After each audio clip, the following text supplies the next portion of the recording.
मैं doctor R के पुरोहित, आपका स्वागत है। संगठन के सिद्धांत के संबंध में पिछले व्याख्यान में हमने यांत्रिक और मानवीय दृष्टिकोण को देखा था और औपचारिक तथा अनौपचारिक संगठन के बारे में हमने चर्चा की थी।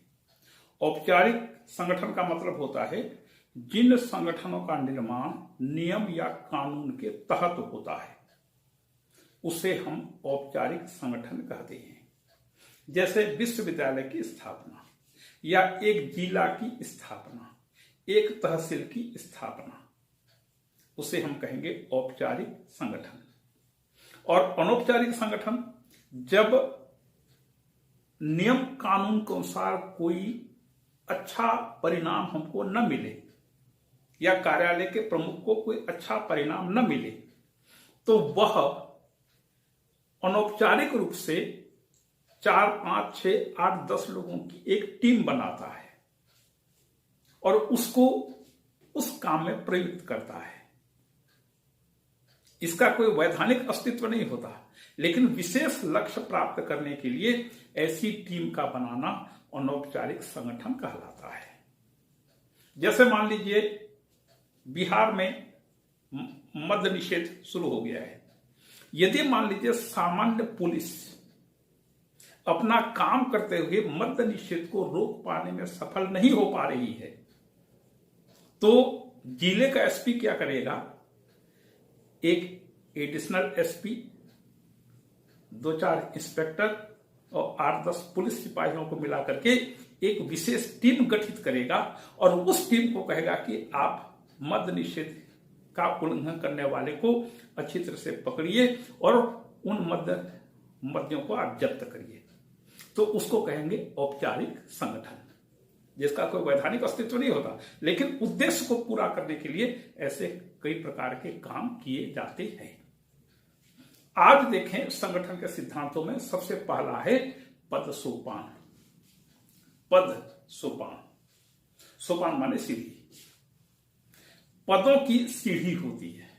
जिस प्रकार से हम ऊपर चढ़ने के लिए सीढ़ी में एक एक करके पैर रखते जाते हैं, फिर ऊपर तक पहुंचते हैं, ठीक इसी प्रकार से प्रशासन में भी, संगठन में भी पद सोपान पाया जाता है।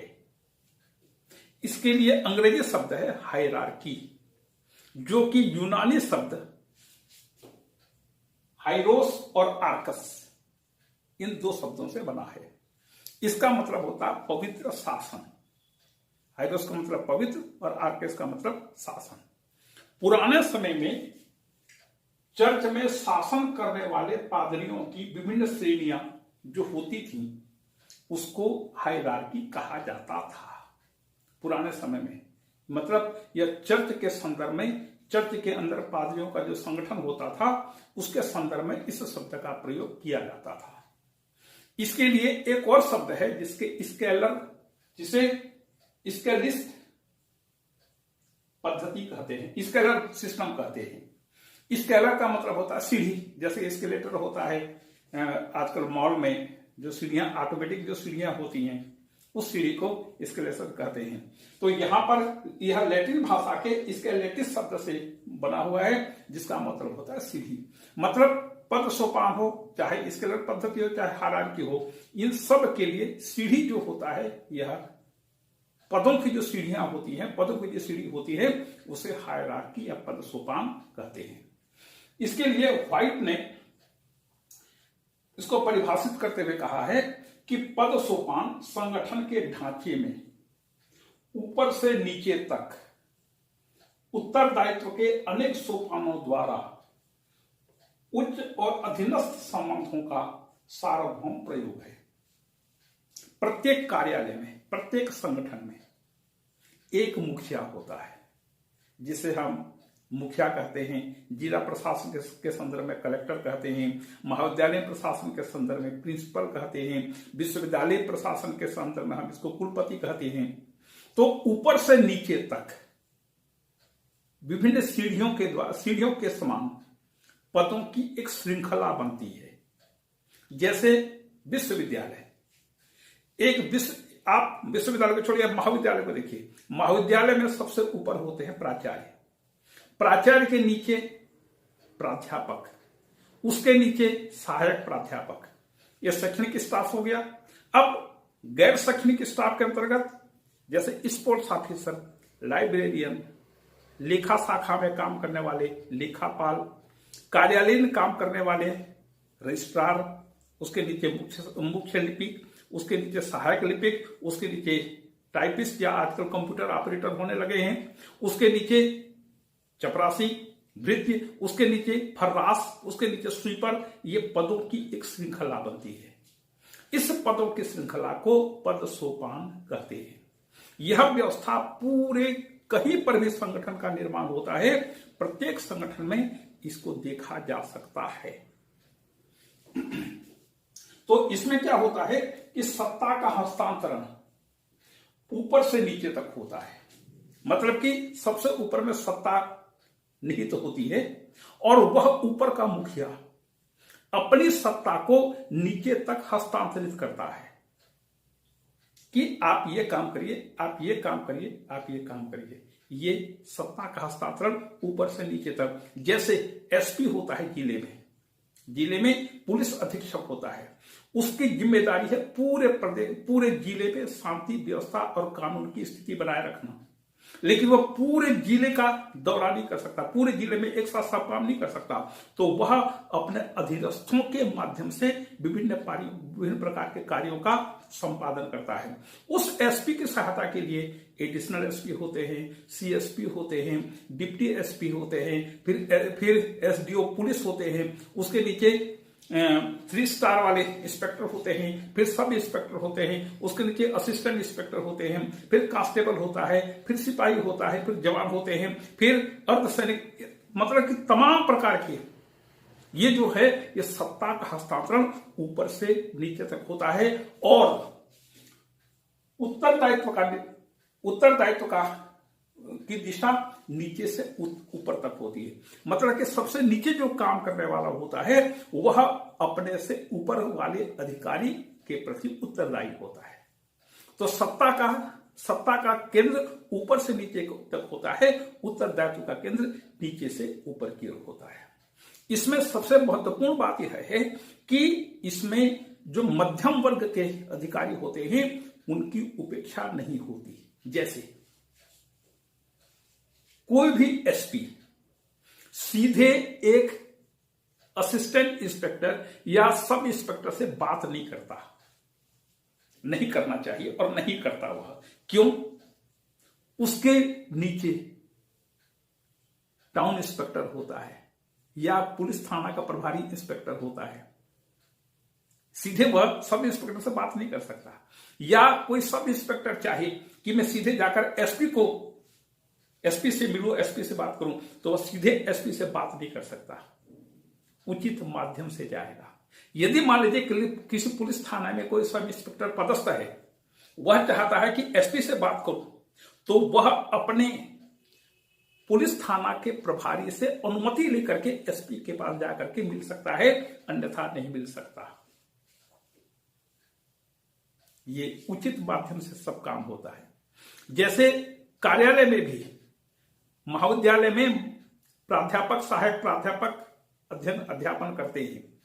वे यदि चाहें कि डायरेक्टरेट में जाकर के कमिश्नर से संपर्क करें तो वो सीधे कमिश्नर के पास नहीं जा सकते, वो प्राचार्य से अनुमति लेकर के कमिश्नर के पास जाकर मिल सकते हैं, अन्यथा नहीं। और यदि मान लीजिए कोई भी प्राध्यापक प्राचार्य की अनुमति के बिना कमिश्नर के पास जाकर मिलता है, शिक्षा कमिश्नर, उच्च शिक्षा कमिश्नर से मिलता है, तो उसके विरुद्ध अनुशासनात्मक कार्यवाही की जा सकती है। यदि कोई सहायक प्राध्यापक, यदि कोई प्राध्यापक शासन को कोई पत्र लिखना चाहे या राज्यपाल को कोई पत्र लिखना चाहे तो वह सीधे पत्र नहीं लिख सकता, वह प्राचार्य से अग्रेसित करा सकता है। अग्रेसित कराएगा, उसके बाद वह पत्र भेज सकता है। अब प्राचार्य अग्रेसित करेंगे, फॉरवर्ड करेंगे। ये उचित माध्यम से सब काम होता है। इस पद सोपान में सबसे महत्वपूर्ण बात यह है कि हर काम उचित माध्यम से होता है। तो इसमें उच्च जो है तो सत्ता का हस्तांतरण ऊपर से नीचे, उत्तरदायित्व नीचे से ऊपर, मध्यम क्रम उपेक्षित नहीं होता और सब काम उचित माध्यम से होता है। फिर उच्च जो है निम्न को आदेश देता है और निम्न अपने से ऊपर के अधिकारी के प्रति उत्तरदायी होते हुए अपने कार्यों का संपादन करता है और प्रत्येक स्तर पर अलग अलग उत्तरदायित्व निर्धारित किए जाते हैं और प्रत्येक अधिकारी कर्मचारी अपने निर्धारित उत्तरदायित्वों का ईमानदारी से पालन करता है और अपने से ऊपर के प्रति उत्तरदायी होता है। इसकी जो विशेषताएं होती हैं, पहली है विशेषता पिरामिडाकार या पिरामिड के आकार का होता है। मतलब नीचे बहुत बड़ा उसका घेरा होता है, जैसे जैसे यह ऊंचाई की ओर बढ़ता है, ऊपर की ओर बढ़ता है, वैसे वैसे इसका आकार कम होते जाता है। मतलब कि त्रिभुजाकार लगभग होते जाता है और बिल्कुल शीर्ष पर जाकर के एक व्यक्ति होता है। जैसे जिले में एक एसपी होगा, उसके अधीन 4-5 सीएसपी होंगे, उसके अधीन असिस्टेंट एसपी होंगे, 8-10 होंगे, फिर उसके नीचे एसडीएम होंगे, डिप्टी एसपी होंगे, डीएसपी जिसे कहते हैं, उनकी संख्या 15-20 से अधिक होती है। फिर उसके नीचे पुलिस थाना प्रभारी होंगे, फिर उसके नीचे टाउन इंस्पेक्टर होंगे, उसके नीचे पुलिस थाना प्रभारी होंगे। पुलिस थाना प्रभारी की संख्या पुलिस थानों की संख्या पर निर्भर करती है। फिर जैसे जैसे नीचे जाएंगे पुलिस कर्मचारियों की संख्या सैकड़ों और हजारों तक बढ़ते जाती है। तो इसका आकार पिरामिड के समान होता है, नीचे बहुत बड़ा, ऊपर शीर्ष पर यह नुकीला, मतलब कि एक व्यक्ति में पूरी शक्ति निहित होती है, पूरी सत्ता शीर्ष पर ही केंद्रित होती है। फिर कार्य विभाजन, यहां पर प्रत्येक व्यक्ति का, प्रत्येक स्तर पर काम करने वाले अधिकारियों का कार्य विभाजन होता है कि आपका काम यह है, आपका काम यह है, आप ये काम करेंगे, सबका कार्य विभाजन होता है। फिर तीसरे नंबर पर प्रत्येक काम उचित माध्यम से होता है। बिना उचित माध्यम के कोई काम नहीं कर सकते। कम से कम हम अपने भारत देश में, चूंकि यहां पर प्रोसीजर एस्टेब्लिश्ड बाय लॉ, विधि द्वारा स्थापित प्रक्रिया को स्वीकार किया गया है, विधि द्वारा स्थापित प्रक्रिया को स्वीकार किया गया है, इसलिए यहां पर हर काम उचित माध्यम से होगा। उचित माध्यम से कर सकते हैं, सीधे आप नहीं कर सकते। और फिर चौथा है समन्वय और एकीकरण होता है। इसमें सबसे अच्छी बात यह होती है कि चूंकि हर काम उचित माध्यम से होता है, सीढ़ी नुमा होता है। एक व्यक्ति, जैसे आप सीढ़ी में चढ़ रहे हैं, अब आप बीच के एक सीढ़ी की उपेक्षा करते हुए दूसरे सीढ़ी पर यदि आप पैर रखते हैं तो आप फिसल सकते हैं, आपको चोट लग सकती है। इसलिए जितनी सीढ़ियां हैं, प्रत्येक सीढ़ियों में पैर रखते हुए आपको ऊपर चढ़ना चाहिए। तो यहां पर समन्वय होता है, एकीकरण होता है। समन्वय मतलब हर स्तर के अधिकारियों को समन्वित करने वाला एक कोई उच्च अधिकारी होता है। और फिर आदेश की एकता बनी रहती है। आदेश की एकता आगे चल करके इसी व्याख्यान में हम देखेंगे। आदेश की एकता का मतलब होता है उनको आदेश देने वाला एक ही व्यक्ति होता है। अधिक से अधिक व्यक्ति एक ही व्यक्ति को आदेश नहीं देंगे, अधिक अधिकारी एक व्यक्ति को आदेश नहीं देंगे। हर व्यक्ति को आदेश देने वाला एक ही व्यक्ति होता है। ये पद सोपान के तत्व हैं। देखें गुण, सबसे पहला है मुखिया का कार्यभार हल्का हो जाता है। जो भी व्यक्ति इस शीर्ष पर बैठा होता है वह उसका काम बहुत हल्का हो जाता है और वह सभी चीजों का निरीक्षण, अवलोकन कर सकता है, ऑब्जर्वेशन कर सकता है। दूसरा विशेषीकरण और श्रम विभाजन होता है। श्रम विभाजन के आधार पर हर व्यक्ति का कार्य, हर स्तर पर जितने भी अधिकारी कर्मचारी काम करते हैं, सबका काम बटा होता है और यह कार्य विशेषीकरण के आधार पर होता है। कार्य विशेषीकरण, प्लेटो का क्या सिद्धांत कि एक व्यक्ति एक काम को यदि लगातार करेगा तो व्यक्ति उसमें विशेषज्ञ हो जाएगा। तो यहां पर भी विशेषीकरण के आधार पर अलग अलग टीम बनाई जाती है। फिर है आदेश की एकता बनी रहती है, मतलब कि प्रत्येक कर्मचारी को आदेश देने वाला एक ही व्यक्ति होता है। फिर समन्वय होता है। उच्च स्तर पर बैठा अधिकारी उनके कार्यों के बीच समन्वय करता है, उनके बीच एकीकरण की स्थापना करता है। फिर है उत्तरदायित्व। हर स्तर पर काम करने वाला व्यक्ति अपने कार्यों के लिए अपने से उच्चतर अधिकारी के प्रति उत्तरदायी होता है। फिर है उचित माध्यम का पालन। उचित माध्यम का इसमें पालन होता है। तो ये पद सोपान के गुण हैं। जरा दोष देखें, दोष भी कुछ होते हैं। सबसे महत्वपूर्ण बात यह है कि इसमें लाल फीताशाही होती है। लाल फीताशाही का मतलब सरकारी कार्यालयों में प्रत्येक काम फाइल के माध्यम से होता है। फाइल के माध्यम से का मतलब है कि हर काम नोटशीट के द्वारा होता है। कैसे? सबसे निम्न स्तर का एक कर्मचारी, मतलब जैसे बाबू, एक नोटशीट बनाता है। वह नोटशीट किसी भी काम के लिए बिना नोटशीट के सरकारी कार्यालय में काम नहीं होता। तो वह बाबू जो नोटशीट बनाता है वह अपने सेक्शन ऑफिसर को के पास भेजता है। वो फाइल बना करके, नोटशीट बना करके, वह सेक्शन का मुखिया, सेक्शन ऑफिसर उस विभाग का जो मुख्य क्लर्क है उसके पास भेजता है। वह फिर अपना सिग्नेचर करता है। तीन लोग हो गए। उसके बाद उस डिपार्टमेंट का जो सहायक व्यक्ति होगा वो फाइल उसके पास जाएगा। सहायक के ऊपर उप अधिकारी होंगे, उसके पास वो फाइल जाएगा। उसके बाद फिर एडिशनल के पास जाएगा वो फाइल, फिर वो भी सिग्नेचर करेगा। उसके बाद फिर वो मुख्य अधिकारी के पास जाएगा और मुख्य अधिकारी फिर उसमें सिग्नेचर करेगा। तब जाकर के वह काम पूरा होता है। मतलब हर काम में लाल फीताशाही, दूसरे शब्दों में विलंब।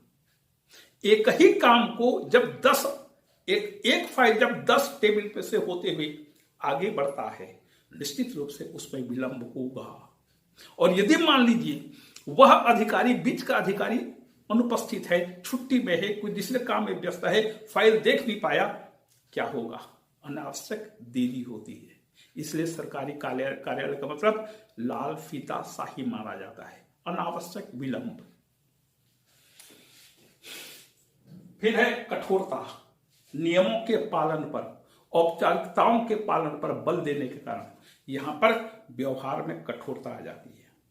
जैसे मान लीजिए कहीं पर एक्सीडेंट हुआ, आप उस दुर्घटनाग्रस्त व्यक्ति को अस्पताल ले जाते हैं, इमरजेंसी है, लेकिन डॉक्टर कहेगा आप पुलिस वाले को बुलाइए, पुलिस थाना में FIR करिए, ये फॉर्म भरिए, ऐसा करिए, वैसा करिए, 50 प्रकार की बातें कर देगा।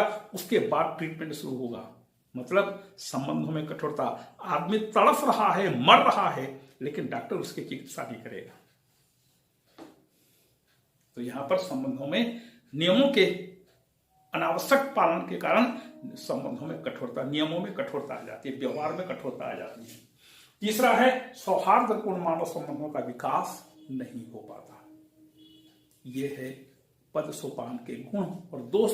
तो इस प्रकार से देखते हैं कि प्रत्येक कार्यालय में, प्रत्येक सरकारी संगठन में, प्रत्येक निजी संगठनों में भी पद सोपान होता है।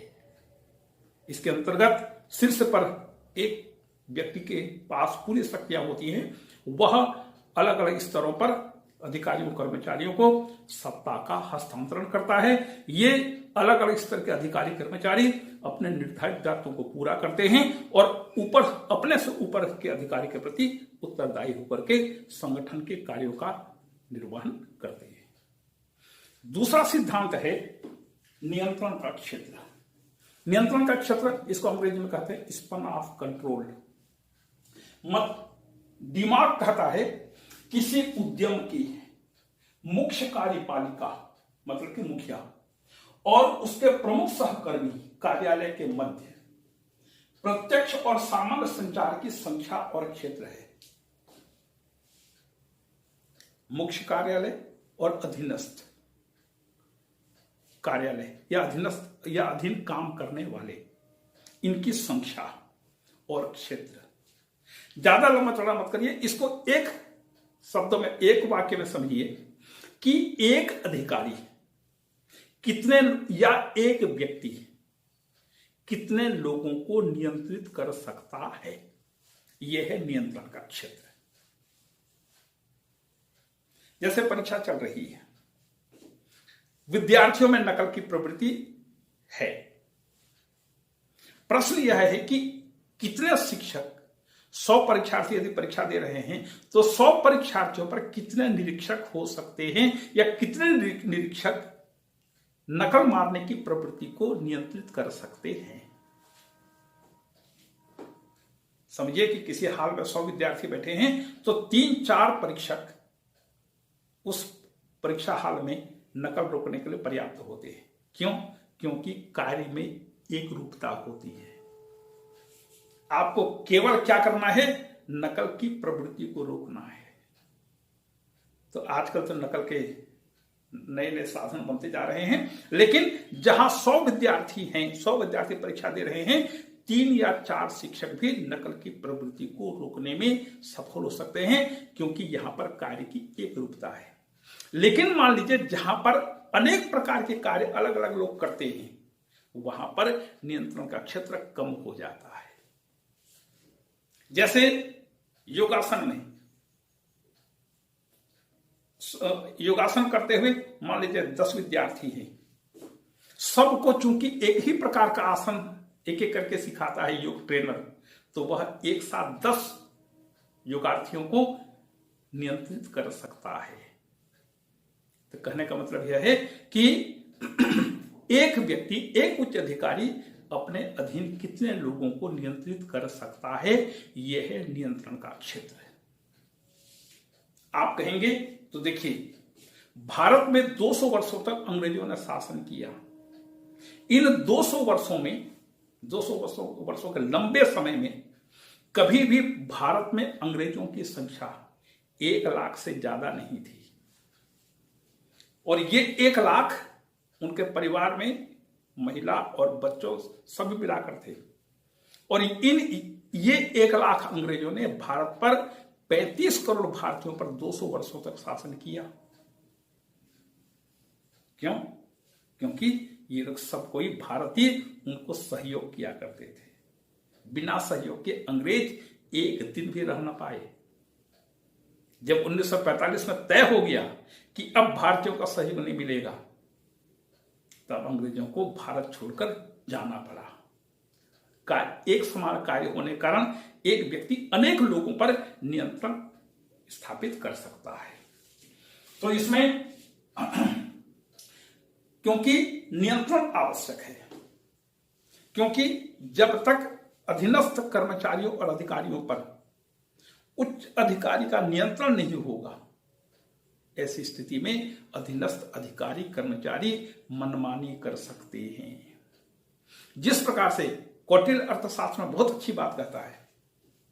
कौटिल्य कहता है कि जिस प्रकार से लगाम कसा हुआ घोड़ा, जब तक उसके मुंह में लगाम है तब तक घोड़ा शांत चित्त दिखाई देता है, और जैसे ही आप उसकी शांत चित्तता को ध्यान में रखते हुए उसके लगाम को हटा देते हैं तो वही घोड़ा उच्छृंखल हो जाता है। तो जब तक नियंत्रण है, प्रत्येक अधिकारी कर्मचारी अच्छी तरह से अपने दायित्वों का निर्वाह करेगा, और जैसे ही नियंत्रण खत्म हो जाता है या कम हो जाता है, वो मनमानी करना शुरू कर देता है। तो नियंत्रण का होना आवश्यक है, और अधीनस्थ का नियंत्रण होना चाहिए, उसके कार्यों का निरीक्षण भी होना चाहिए। और नियंत्रण कैसा होना चाहिए? प्रभावशाली होना चाहिए, क्योंकि नियंत्रण आवश्यक है। इसके जो तत्व होते हैं, पहला कार्य है। यदि कार्य की प्रकृति एक समान हो तो लोक प्रशासन के वैज्ञानिक कहते हैं कि 4 या 5 लोगों तक एक व्यक्ति अच्छी तरह से, 4 या 5 लोगों के कार्यों पर एक व्यक्ति अच्छी तरह से नियंत्रण रख सकता है। यदि मान लीजिए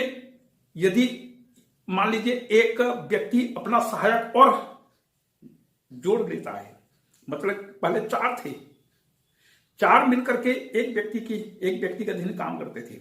यदि मान लीजिए उसमें 5वें व्यक्ति को जोड़ा जाता है तो 5वां व्यक्ति से सहयोग मिलेगा 20%, लेकिन नियंत्रण उसका 100 या जिम्मेदारी उसकी 100% बढ़ जाएगी।